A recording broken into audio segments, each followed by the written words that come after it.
Sir ನಮಸ್ಕಾರ. ನಮಸ್ಕಾರ. Sir ತಮ್ಮ ಹೆಸರು? ಹಂಸ. ಹಂಸ. ಸರ್ ಯಾವ ಗ್ರಾಮ ಪಂಚಾಯತಿಯಲ್ಲಿ ಗೆದ್ದು ಬಂದಿದ್ದೀರಾ? ನಾನು ಅಮ್ಮತ್ತಿ ಕಾರಮಾಡು ಗ್ರಾಮ ಪಂಚಾಯತಿಯಲ್ಲಿ ಗೆದ್ದು ಬಂದಿದ್ದೀನಿ. ಗೆದ್ದು ಬಂದಿರಾ ಸರ್? ಎಷ್ಟನೇ ವರ್ಷ ಬಾರಿ ಗೆದ್ದು ಬಂದಿರಾ ಸರ್ ನೀವು? ನಾನು ಎರಡನೇ ಬಾರಿ ಇದು 2010ರಲ್ಲಿ ಎರಡನೇ ಬಾರಿ. 94ರಲ್ಲಿ ಫಸ್ಟು ಮೊದಲನೇ ಬಾರಿ, ಎರಡನೇ ಬಾರಿ 2010ರಲ್ಲಿ ಬಂದಿದ್ದೀರಾ. ಸರ್ ನಿಮಗೆ ರಾಜಕೀಯ ಬರೋದಕ್ಕೆ ಸ್ಫೂರ್ತಿ ಯಾರು ಸರ್? ನನ್ನ ತಂದೆಯವರು. ತಂದೆಯವರು ಸತತ ಪ್ರಯತ್ನದಿಂದ ನೀವು ಮುಂದೆ ಬಂದಿದ್ದೀರಾ ಅಂತ ಹೇಳ್ತೀರಾ? ಹೌದು. ನಿಮ್ಮ ಹಿರಿಯರು ಯಾರಾದರೂ ರಾಜಕೀಯದಲ್ಲಿ ಇದ್ದೀರಾ? ಇಲ್ಲ, ತಂದೆಯವರು ಇದ್ದರು. ಆ ತಂದೆ ಮಾರ್ಗದರ್ಶನದಲ್ಲಿ ನಾ ಬಂದಿದ್ದು. ಹೌದು ಸರ್. ನೀವು ಯಾವ ಪಕ್ಷದ ಫಾಲೋವರ್ ಆಗಿದ್ದೀರಾ? ನಾನು ಕಾಂಗ್ರೆಸ್ ಪಕ್ಷದ ಫಾಲೋವರ್ ಆಗಿದ್ದೀನಿ. ಸರ್ ಎಷ್ಟು ಮತದ ಅಂತರಗಳಿಂದ ಗೆದ್ದಿದ್ದೀರಾ ನೀವು?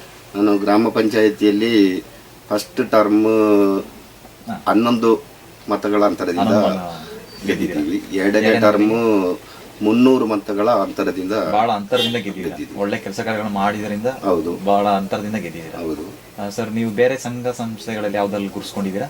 ನಾನು ಜೀವ ಸ್ವಸಹಾಯ ಸಂಘದಲ್ಲಿ ಗುರುತಿಸಿಕೊಂಡಿದ್ದೀನಿ. ಮತ್ತೆ ಈಗ ವೀರಾಜಪೇಟೆ ತಾಲೂಕು ಅಲ್ಪಸಂಖ್ಯಾತ ವಿಭಾಗದ ಉಪಾಧ್ಯಕ್ಷರಾಗಿ ನನ್ನನ್ನು ಆಯ್ಕೆ ಮಾಡಿದ್ದಾರೆ. ಸರ್ ಅಲ್ಲಿ ಯಾವ ತರದಲ್ಲಿ ಕೆಲಸ ಕಾರ್ಯ ಮಾಡ್ತಾ ಇದ್ದೀರಿ ಸರ್? ಈಗ ಅದು ಫಸ್ಟ್ ಟರ್ಮ್ ಆಗಿಲ್ಲ ಕೆಲಸ ಕಾರ್ಯ, ಈಗ ನಡೆಸಬೇಕು ಅಂತ ಯೋಜನೆಗಳನ್ನು ಹಾಕೊಂಡಿದ್ದೀರಾ? ಹೌದು. ಹೌದಾ ಸರ್. ಮತ್ತೆ ನಿಮ್ಮ ಗ್ರಾಮ ಪಂಚಾಯತಿಯಲ್ಲಿ ಯಾವ ಅಭಿವೃದ್ಧಿ ಕಾರ್ಯಗಳನ್ನು ನಡೆಸ್ಕೊಂಡಿದ್ದೀರಾ? ಅಭಿವೃದ್ಧಿ ಸುಮಾರು ರೋಡು, ಚರಂಡಿದು ವ್ಯವಸ್ಥೆ ಮತ್ತು ನೀರಿನ ವ್ಯವಸ್ಥೆ, ಸುಮಾರು ಕಾಮಗಾರಿಗಳನ್ನು ಮಾಡಿದ್ದೀವಿ. ಮತ್ತು ಬಡ ಕಾರ್ಮಿಕರಿಗೆ ಇದು BPL ಕಾರ್ಡ್, ಪೆನ್ಷನ್, ವಿಧವಾ ಪೆನ್ಷನ್, ವಯಸ್ಕರ ಪೆನ್ಷನ್, ಈ ಥರ ಕಾರ್ಯಗಳೆಲ್ಲ ಸುಮಾರು ಮಾಡಿಕೊಟ್ಟಿದ್ದೀವಿ. ಇನ್ನೂ ಮಾಡಬೇಕು ಅಂತ. ಮುಂದೆ ಯಾವ ಯೋಜನೆಗಳನ್ನು ಇಟ್ಕೊಂಡಿದ್ದೀರಾ ಮಾಡಬೇಕು? ಸುಮಾರು ನಮ್ಮ ಗ್ರಾಮದಲ್ಲಿ ಸುಮಾರು ರೋಡ್ಗಳಾಗಬೇಕಾಗಿದೆ, ಸುಮಾರು ಚರಂಡಿಗಳ ವ್ಯವಸ್ಥೆ ಆಗಬೇಕಾಗಿದೆ. ಈ ಥರ ಎಲ್ಲ ಮಾಡಬೇಕು ಅಂತ. ನಿಮ್ಮ ಅಧಿಕಾರಿ ಯಾವುದಲ್ಲಿ ಯಾವ ಕಾರ್ಯಗಳನ್ನು ಮಾಡಿಕೊಟ್ಟಿದೆ ಸರ್? ಅಭಿವೃದ್ಧಿ ಕಾರ್ಯಗಳು ಅಭಿವೃದ್ಧಿ ಇದೆ. ನೀರಿನ ವ್ಯವಸ್ಥೆಗಳನ್ನು ಮಾಡಿಕೊಟ್ಟಿದ್ದೀವಿ. ಬಾವಿ ಕುಡಿಯುವ ನೀರಿನ ಬಾವಿ ಯೋಜನೆಯನ್ನ, ಒಳಚರಂಡಿ ಮಾಡಿದ್ದೀವಿ. ಪೈಪ್ ಲೈನ್, ಟ್ಯಾಂಕ್ಗಳ ವ್ಯವಸ್ಥೆಯನ್ನ ಮಾಡಿದ್ದೀವಿ. ಒಂದು ಮತ್ತೆ ನೀವು ಬಂದ ಮೇಲೆ ಜನರ ಸಹಕಾರ ಎಷ್ಟಿದೆ ಸರ್ ನಿಮಗೆ? ನನಗೆ ಒಳ್ಳೆ ಸಹಕಾರ ಇದೆ.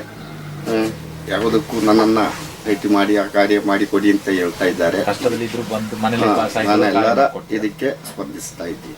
ಸರ್ ನೀವು ಇಷ್ಟು ಮತ ಹಾಕಿ ಗೆಲ್ಸಿರುವಂತ ಮತದಾರರಿಗೆ ಏನು ಮಾತಿರುತ್ತೆ? ಇನ್ನು ಮುಂದಕ್ಕೂ ನನಗೆ ಒಳ್ಳೆ ಕಾರ್ಯಗಳನ್ನು ಮಾಡಬೇಕು ಅಂತ ನನ್ನ ಮನಸ್ಸಲ್ಲಿ ಮಾಡಬೇಕು ಅಂತ. ಈ ಮೂಲಕ ಮತದಾರರಿಗೆ ಏನು ಹೇಳಕ್ಕೆ ಇಷ್ಟಪಡ್ತೀರಿ? ಅದೇ ಇನ್ನಿರೋದನ್ನ ಒಳ್ಳೆ ರೂಪದಲ್ಲಿ ಎಲ್ಲ ಕಾರ್ಡ್ಗಳು ಸಿಕ್ಕಬೇಕು ಅಂತ. ಸುಮಾರು ಜನರಿಗೆ ಸಿಕ್ಕಬೇಕಾಗಿದೆ, ಸುಮಾರು ಚರಂಡಿಗಳು ಮಾಡಬೇಕಾಗಿದೆ, ಸುಮಾರು ರೋಡ್ಗಳು ಮಾಡಬೇಕಾಗಿದೆ. ಎಲ್ಲ ಮಾಡಬೇಕು ಅಂತ ಮನಸ್ಸಲ್ಲಿ ಇಟ್ಟುಕೊಂಡಿದ್ದೀನಿ. ಮಾಡಬೇಕು, ಮುಂದಕ್ಕೆ ತುಂಬ ಒಳ್ಳೆ ಸಮಾಜ ಕಾರ್ಯವನ್ನು ಮಾಡಬೇಕು ಅಂತ ಅಂದ್ಕೊಂಡಿದ್ದೆ. ಅದೇ ಈಗ ಇದರಲ್ಲಿ ಮಂಡಲ ಪಂಚಾಯತಿಯಲ್ಲಿ ಇಟ್ಟುಕೊಂಡು ಗ್ರಾಮ ಪಂಚಾಯತಿ ಮತ್ತು ಜನರ ಸೇವೆ ಮಾಡಬೇಕು ಅಂತ ಅಂದ್ಕೊಂಡಿದ್ದಾರೆ. ಇಷ್ಟೊತ್ತು ನಮ್ಮ ಜೊತೆ ಮಾತಾಡ್ತಿದ್ದೀನಿ. ತುಂಬ ಧನ್ಯವಾದ.